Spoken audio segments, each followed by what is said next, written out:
What is up, everybody? I am Isaiah, and today we are here with Tacet, an RIAA Gold Certified producer out of Southern California. What's up, man? Thanks, brother, for having me. I go by Tacet. I'm from Los Angeles, California. Actually, I'm from El Monte, California, 626. What's going on, man? Thanks for having me. No problem. Thank you. Thank you for being here. So just to get straight into it, tell us a little bit about yourself, where you came from, your upbringing.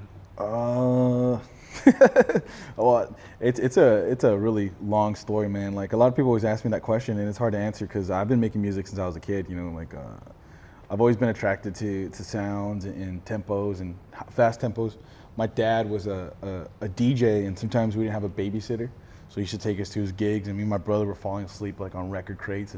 But I got accustomed to hearing a lot of different sounds at an early age, and not only that, he was a death metal frontman. He was singing and playing guitar and all that stuff. So, you know, at an early age, being exposed to all that, you know, it was just kind of destined to happen. And here I am, from banging on pots and pans to teaching myself how to play guitar, make beats, and now what the kids call Godzilla and all that.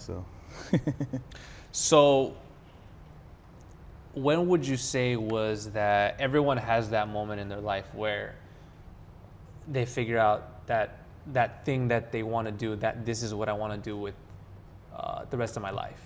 What moment was that for you where you figured out that the music business was something that you wanted to seriously pursue? Through my tenure, I've had a lot of moments like that, but early on, I think when I was at a coming of age, you know, like when you're a teenager, that's when you kind of figure everything out, you know.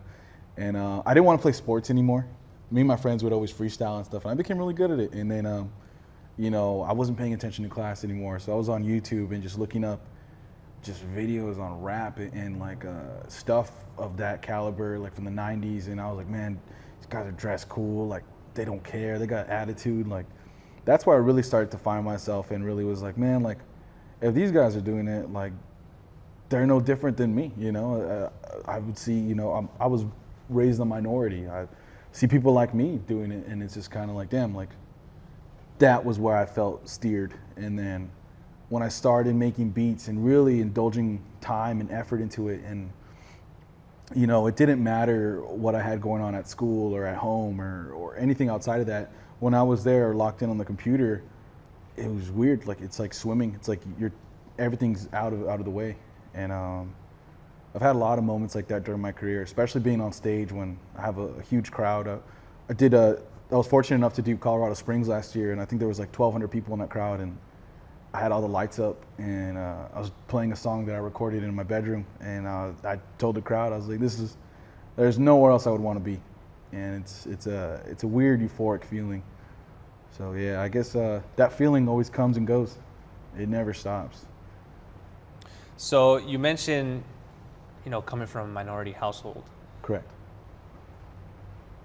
How do you feel that guided you or helped you along the way up to this point? Do you feel like that had a lot to do with,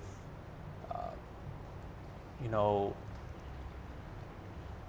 wanting to do this music thing, or how did that influence you? Absolutely.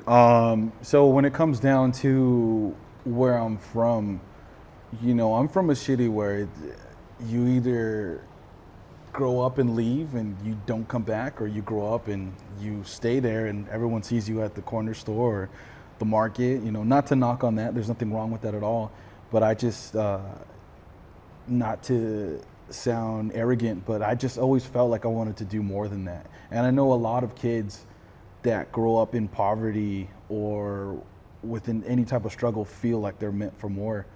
Fortunately enough for me, I felt like I was more. I don't want to go and work at fucking Jack in the Box with everybody else. So I don't know if I can cuss, I'm sorry. No, let it rip, man, let it rip. You know what I mean? And that's where I felt. And in the stuff that I've always liked, I don't see people that look like me. You know, I was a little fat kid, little tan kid, you know, I was Hispanic and I had curly hair, and you know, it's just, who can be like me? And it wasn't until, I'd say, when I got more indulged into underground music, you know, represent, this is cool. when I found this guy named Ramirez, and you know, that's my dog now. But you know, it was a guy that looked like me, and then I saw other rappers that didn't look like rappers that looked like me, and they're doing numbers and they're doing all these tremendous things, and it's like, man, like if they can do it, I can do it, you know. And that's what I always try to put in the forefront of my music. I had a really great conversation with this music manager. His name's Anthony Swig, and told me like, hey, before you keep going, you need to look at yourself in the mirror and not only ask yourself who Tacet is, but you got to ask yourself who Joseph is. And he told me, he's like, hey, you're Nicaraguense, put that in your music. He's like, you like to rap about these things that not a lot of people can relate to. How can you emphasize that and dumb it down and make everyone relate? You know, it's like I rap about, you know, dogs, and people are like, what the fuck? But this is cool.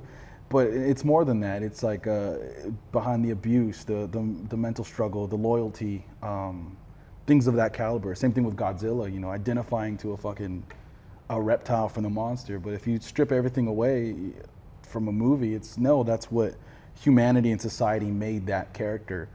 And if you can't relate to that, there's no point in doing what you do. You know what I'm saying? Like, I related to a fucking monster.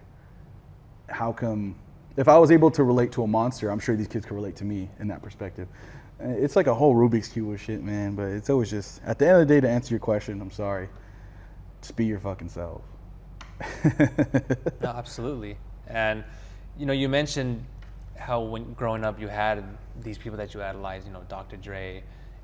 1000%. How, you know, seeing someone that also comes from a minority, whether household or just upbringing, what does that mean to you, seeing somebody of, for example, his caliber, you know, someone who's made it to the upper echelon of the industry and is essentially a household name, not just in the music business, but in pop culture? To me, that'll always mean everything, and everything in terms of not, you know, a lot of people always knock on like the corny sayings like never give up or, you know, be yourself, but ultimately, like, that is the stuff that is 1000% true, and that's a story of someone who didn't give up, being the underdog in a group, being the one who did all the work and didn't receive the shine, being the one to stem out of the group and become the most successful. You know, that's a story that if you can't at least respect it, and you don't know who you are inside.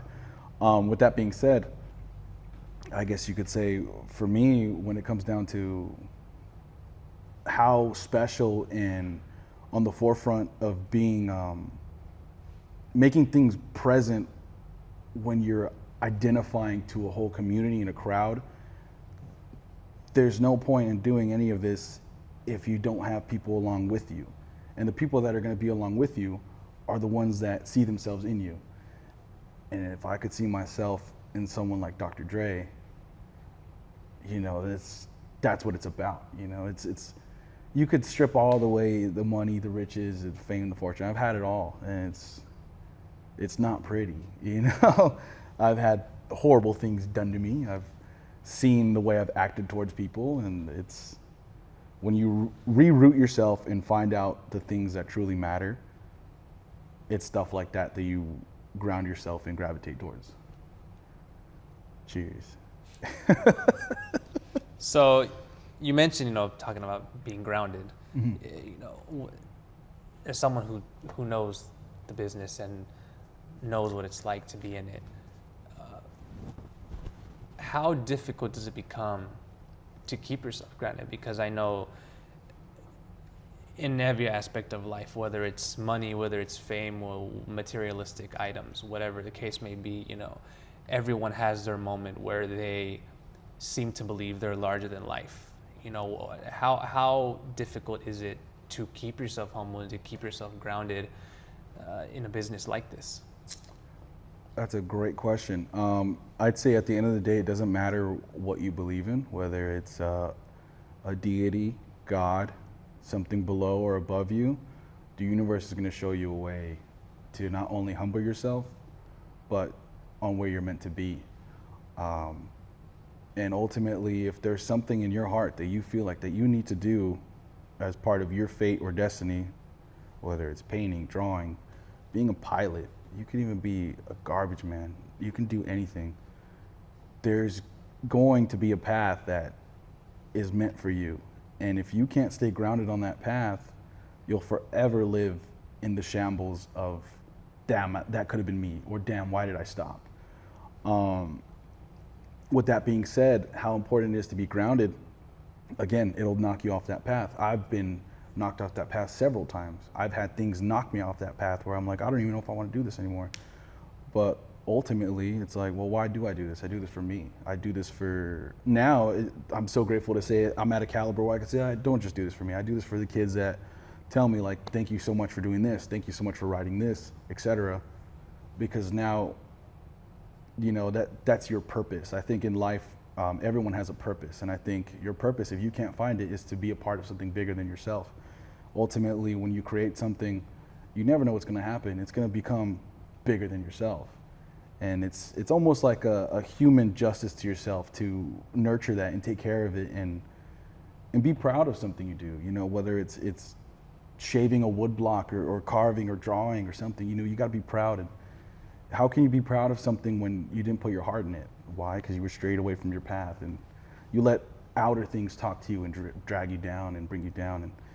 And you just got to ground yourself with faith, man, and get down with your faith. Get down with who you are inside. Take a look at how much your parents have sacrificed for you, or other people have sacrificed for you, or what you've sacrificed for other people.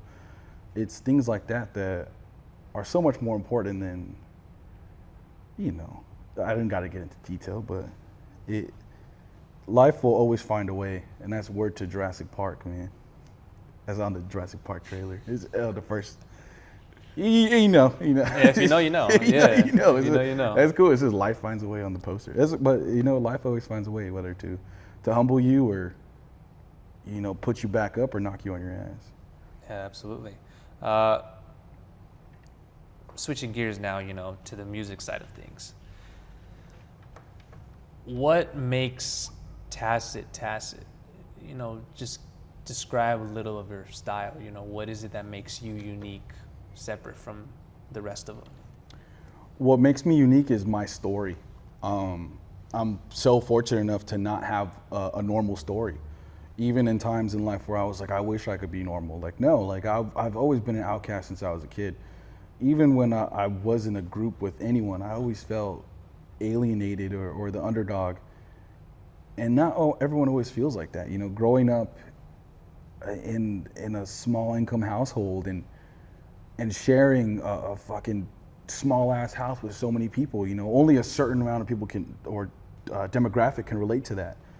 You know, what makes me is the way I walk, the way I talk, the way I talk about my music and the things I say in my music. I can't tell you how many times growing up that I would listen to something and it would just make me feel down, not to knock any other artists. I remember there was a huge artist at the time in 2012, 13. I was maybe like 13 or 14. And I was like, man, like this shit's so tight. But I couldn't relate. I didn't have French braids. I didn't have money, gold, or grills. And it fucking, one day I remember I just was like, damn, I don't even got money to be supporting this lifestyle that I want through this music. So then, you know, you find out about other artists that are rapping about the same thing that you're coming about, or, and that's what makes my music me. It's not made in a multi-million-dollar studio.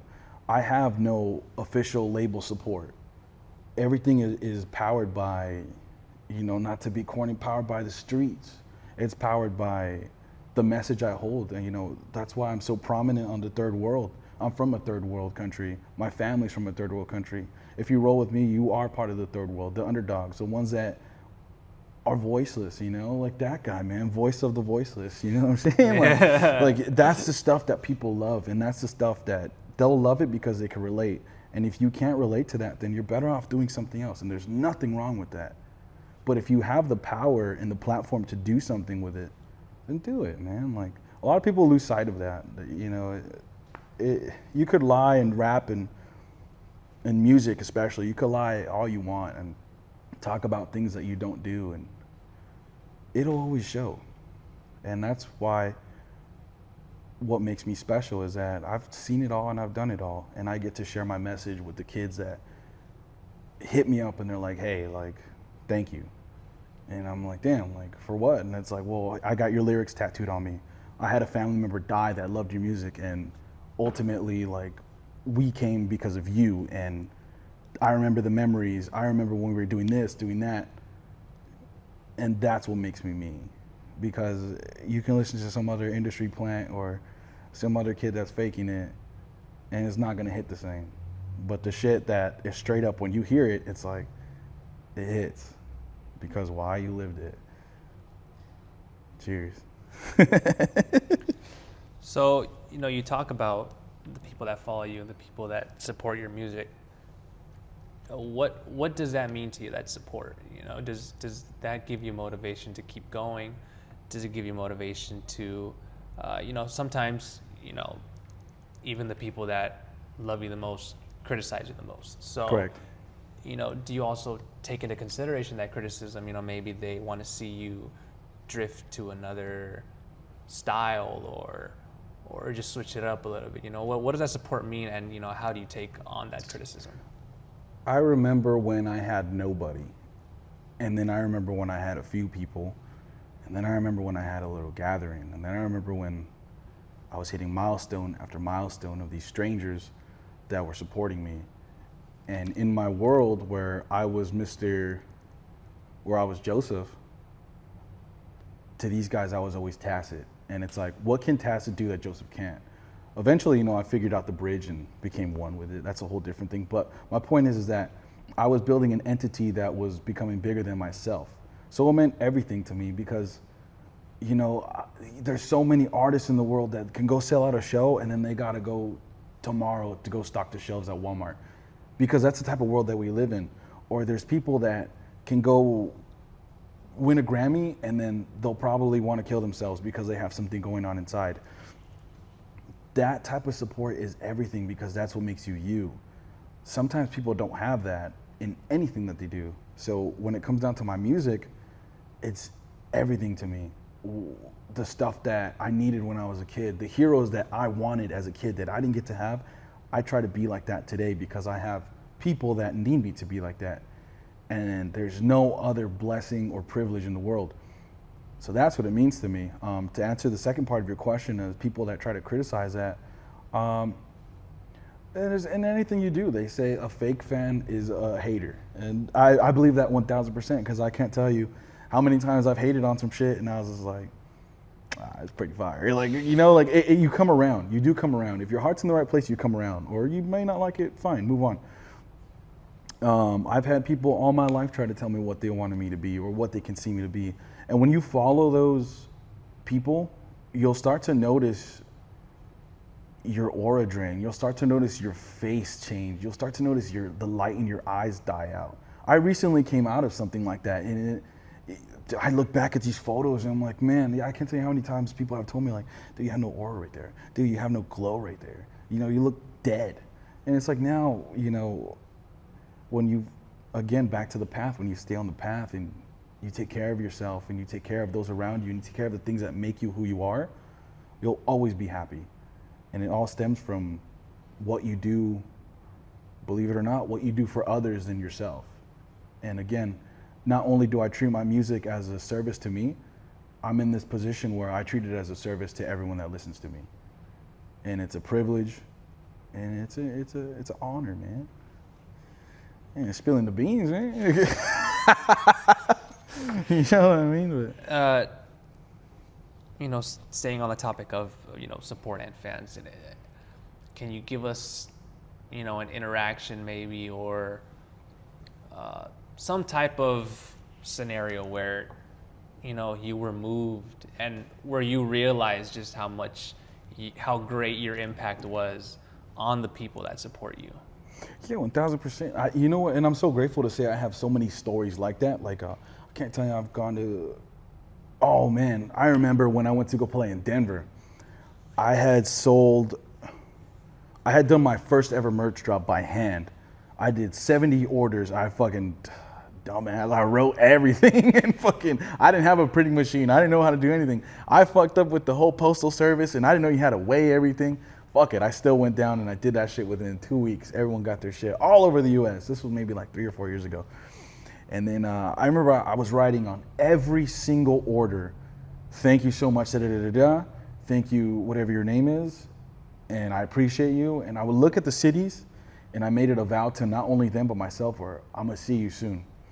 I remember I went to go do Colorado Springs last year, and this kid came up to me like he knew me, and he's like, Tacet, what's up? And I was like, what's up, man? And he gave me my fucking cassette that I mailed out to him. And he was just like, bro, you called it. I was like, oh. And he showed me the fucking order, and I read that shit, and it says, dear, I'll be there in Denver. It took me a couple years, but he's like, you kept your word. That was a moment for me where I was like, damn, like, who else gonna do it? You know what I mean? But I've had stories where people have told me that they've had loved ones pass away and they love my music and they're coming to my shows in honor of them, or my music not only it hurts to hear, but it affects them in greater ways and more than I can know, man. And I can't tell you how many times I've broken down hearing shit like that, or you know, when people buy my merch and they're like, hey, this was my last fucking $40, like, or this was my last $50, or hey, what can I do? I always try to fucking help, man, because you're fucking helping me. I've given my life to fucking helping other artists that have shot me in the fucking face, you know? And it's like, can I sit there and try to get my lick back, or can I realize that the music that I have made in that era of my life has transcended and fucking helped so many other kids instead of trying to get my vendetta? It's shit like that where, back to the path, bro. Like, you stay in the path and you do right in your heart, everything will always come to you naturally. And when you come naturally, those stories come. And everybody deserves the time of day, man. Because I was that kid. I can't tell you how many times somebody gave me the time of day and I said something and they were like, wow. Like, and it fucking, like Mikey the Magician. Shout out Mikey the Magician. I sent him some shitty beats in 2016 and he's like, these are fire.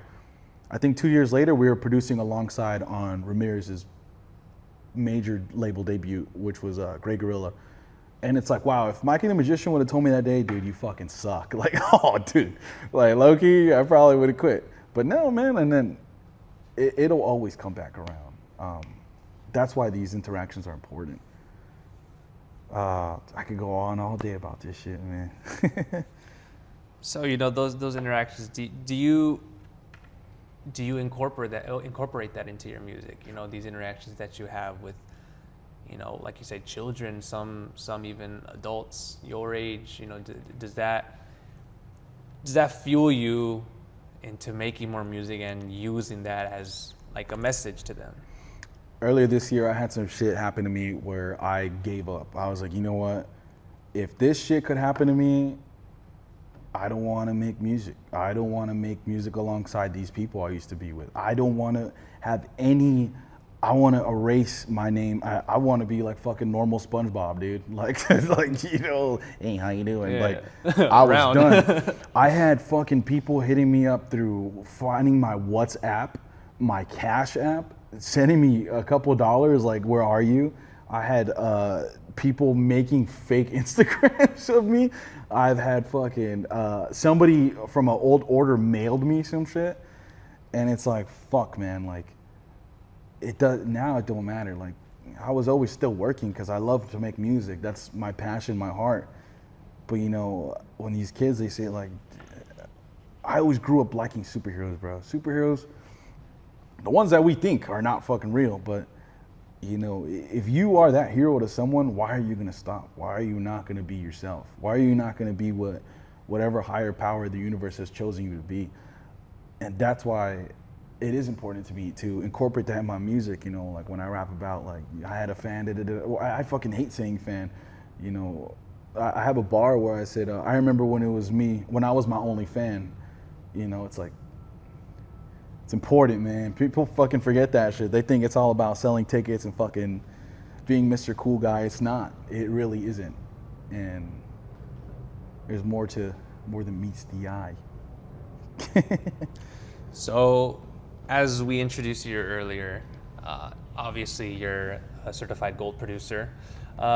Give us a little backstory on that. You know, what track was it for? Who was it for? And how that collaboration came about? Yeah, of course. So when I was 18 years old, I went to go do a job interview. I had two at the same day. I had Big Lots and I had Ross. And Ross was like, "You're not qualified for the position." I was like, "How come?" "You're coming from a food industry." I'm like, "But it's loss prevention." They're like, "Yeah, no." So I went to Big Lots. Me and the lady were chit-chatting. We're super cool. And I was like, "Man, I fucking got this in the bag." She just turned ultimate heel and was just like, "I'm not gonna hire you, Joseph." And I was like, "Damn, like, I thought we were cool." And she's just like, "You're unprofessional and I don't like the way you talk." And I was like, "Well, how do I talk?" And I was like, "I'm just speaking honestly to you." And she's like, "Yeah, why couldn't you have been more professional?" I walked out of there, head of shame. I was ashamed of who I was, you know, and shout out that bitch. But my point is, like, I walked out there, man. My mom Shout picked out me Big up. Lots lady. Yeah, man. What the fuck? Now Big Lots don't even exist, man. I fuck with Big Lots. But then I was like, man, like, oh, my mom picked me up and I didn't want to talk. I was sad. And I remember we went back to my house and I was pissed that somebody fucking talked to me like that. And I was like, how can you talk? I was trying to get all caring. How can you talk to a kid like that? But, you know, I made this shit with crazy kick drums. It's just popping. And then it was like this tribal heavy drum sound. And I was EQing it and I found this sample and I was pissed. And I was like, man, I can't rap on this shit. And I was like, fuck it, man. Like, at the time I had just started working with Ramirez. And I sent it to him and, bro, the song is literally, it took off. It took off on its own to where years later, it's come back to find me in a different way and rewarded me, you know, with this being said, being a golden certified producer, man. Like, and like I said, where I'm from, people don't do that shit, man. I think the biggest rapper from Omani was this dude named Shady Boy. Shout out Shady Boy, man. I think I know a record or two in, or it was so cool that everyone was like, oh, Kid Ink came to do a video. I was like, man, I don't fucking know who Kid Ink is, not to knock him down, you know. It's about, what about me? So my point is, like, yeah, shout out Suicide Boys, Ramirez. Ramirez has been graceful enough to take me on the road with him and let me perform and showcase my stuff. And Suicide Boys, you know, I got to meet them at the Kia Forum. You know, I remember I walked into the Kia Forum and it's 10,000 lights in the sky and all these rappers and they're being so cool to me. And I met Denzel Curry, and that was like one of my biggest idols growing up. And Ramirez, he was telling a story, and Ramirez was like, oh, Denzel, this is my producer, Tacet. He goes, man, I know who you are. I was like, whoa, man. Like, as a kid, like, hearing that, like, oh, cool. And then he goes back telling a story. He's like, yeah, I was in Thailand beating the shit out of these motherfuckers. I was like, oh, fuck, Denzel. Oh, just, you know, and like, got to chop it up with him after. And, you know, it's stuff like that that's completely important. And you don't know. So I've had days where I'm like, why am I working this hard? I don't know where this is going. And that was one of those times. And look where it's taking me. And like, I had some kid hit me up yesterday that was like, this song saved my life. Thank you for making this beat. And what do you say to that? You know, I just should thank you, and I'm glad I could help. I was that kid too, you know. So you mentioned, you know, getting the opportunity to talk to guys like Denzel and Suicide Boys. You know,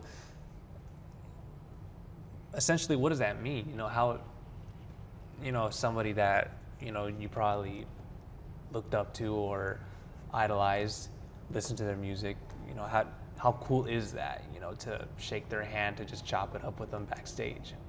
Man, it's unreal. Because then you kind of realize, like, I remember I had Anthony Swig tell me, he goes, he just saw me, like, just super happy, you know. He goes, hey, man, like, you're here because you're a fucking legend. He's like, you're not just some kid that got lucky. And when I was meeting all these people, you know, countless times in my career, like, I tell myself that, you know, like, I fucking worked to be here. And at first you kind of get a little bit like, oh shit, but you know, it's always gonna be like that, man. If Rey Mysterio walked in here, I'd be like, oh, Rey Mysterio, like, oh shit. Yeah. You know what I'm saying? But at the same time, it's also like, well, you're here because of the work you put in. And when I get to meet people like that, and they say that, I've yet to experience it, that way they say, don't meet your idols, you know, don't meet your heroes. shit, dude, like when I was 15, 16 and I heard Ramirez for the first time, I was like, damn, bro, it looks like me. It became one of my good friends, you know. It became, I owe a platform to that guy, you know. He's my fucking brother. And I'm fortunate enough to be able to say things like that because I worked hard. I remember I ran into Denzel again at my friend's comedy show. Shout out Leo, he did comedy, Leo Horda. And Denzel, he dapped me up, he goes, yo, Greg Oz. I had a Greg Oz hoodie. I was like, man, what's up? Like, you know, and then I exchanged contact, and it's like, fuck yeah, man. Like, you do that shit because that's how far you get. You know, it's important to, in anything you do, to track your progress and looking back and reflect, because that's how you learn, reflecting. And to get in positions like that, you don't get in there unless you reflect and learn and try new things and take the risk.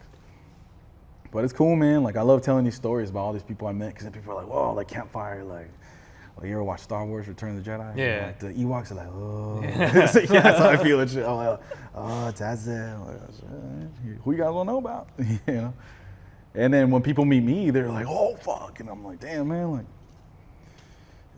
I play fucking PUBG, man. I play Minecraft and shit. But yeah, man. So, you know, just to close things out, you know, what can the fans expect from you? You know, what's in store in the future? What can they expect from you? So much more. I've been having, oh, dude, I remember when I first started, like, are you gonna make hoodies? That was like 5 or 6 years ago. I just dropped hoodies for the first time. Crazy good quality. Fuck, I should have been wearing it. It's over there and shit. And then, you know, I'm dropping clothes now. Now I have a brand that people are fucking going crazy for. Vinyls are coming out. So much new music with, I used to make beats because I didn't have money to buy beats. And then I learned how to make beats. And I was just strictly rapping on all my beats. Now I have really talented producers sending me beats that want to hear my bars and shit, want to hear me rap. I remember when motherfuckers used to say, stick to beats. Or try to make me be just a fucking producer. Like, I hate people like that dumb people down. I used to have so many people around me that used to just want me to do one thing. Fuck that, you know? Do whatever you want to do. And shit, I'm all getting fired up. But my point is, like, now I'm venturing. I have a countless.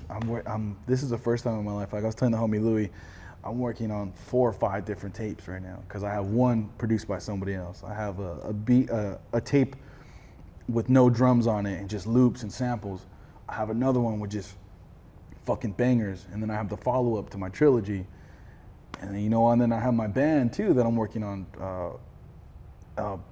What is it called? Indie pop. What is it called? Fucking pop. But no, not pop. It's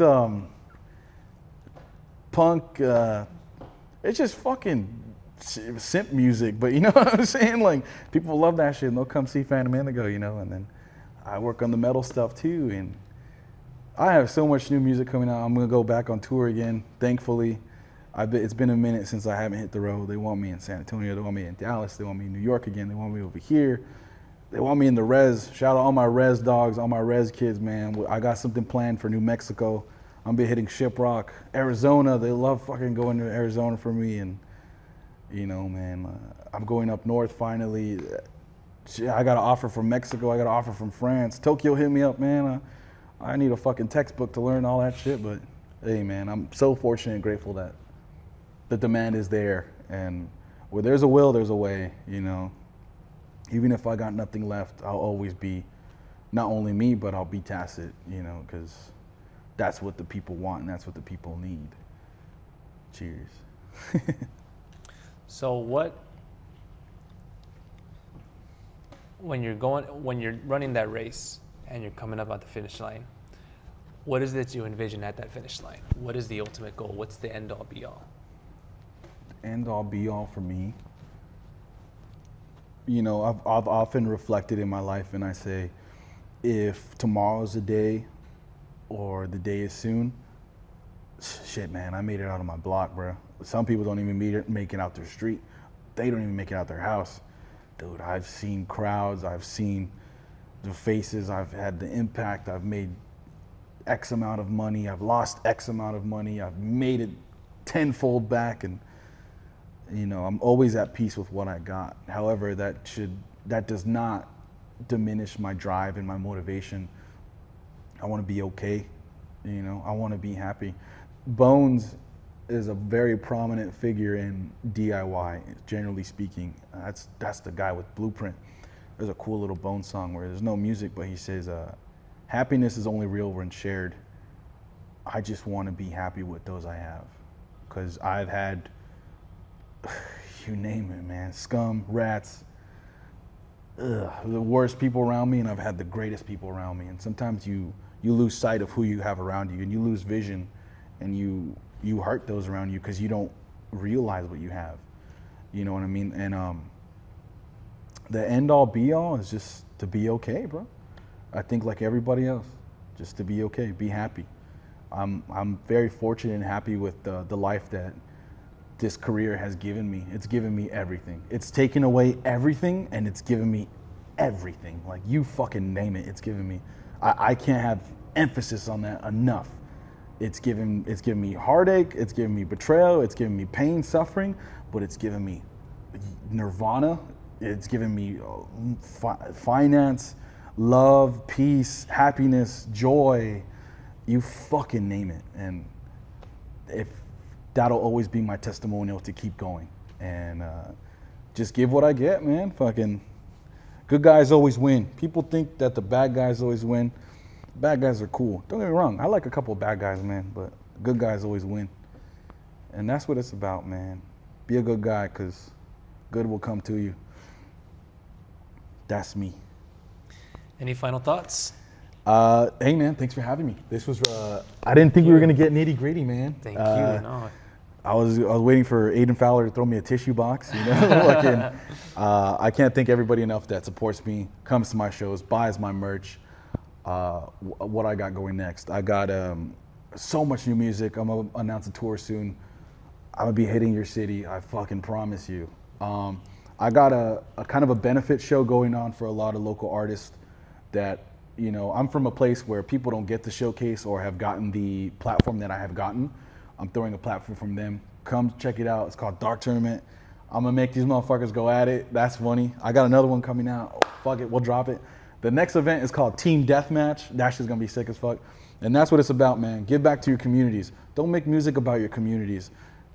Give back. You can make music about being an activist, but be active in the streets. Give back.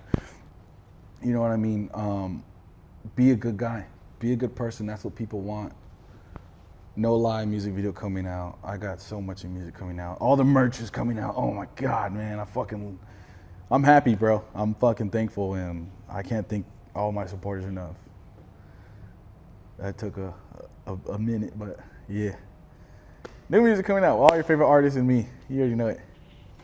Well, there you have it, guys. Tacet. And this is Coffee Table Interviews. Cheers. Thank you guys for having me. I appreciate it. Hell yeah.